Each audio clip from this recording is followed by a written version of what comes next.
చలికాలం వచ్చేసింది.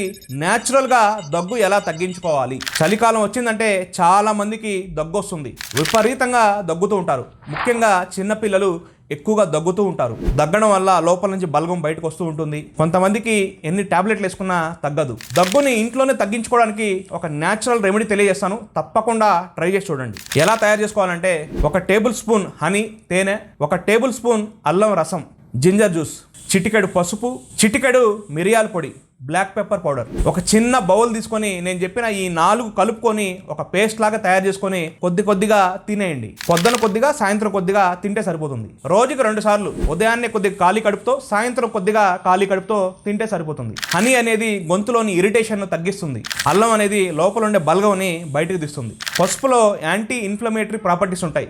ఒక యాంటీబయాటిక్ లాగా పనిచేస్తుంది. బ్లాక్ పెప్పర్ అనేది బ్లడ్ సర్క్యులేషన్ని ఇంప్రూవ్ చేసి దగ్గు వెంటనే తగ్గుతుంది. ఇది న్యాచురల్. ఎవరికైతే దగ్గు వస్తుందో తప్పకుండా ట్రై చేయండి. మరీ ఎక్కువ దగ్గు ఉన్నా, మరీ ఎక్కువ ప్రాబ్లం ఉన్నా తప్పకుండా డాక్టర్ని కన్సల్ట్ అవ్వండి. ఈ వీడియోని లైక్ చేసి తప్పకుండా ప్రతి ఒక్కరు షేర్ చేయండి.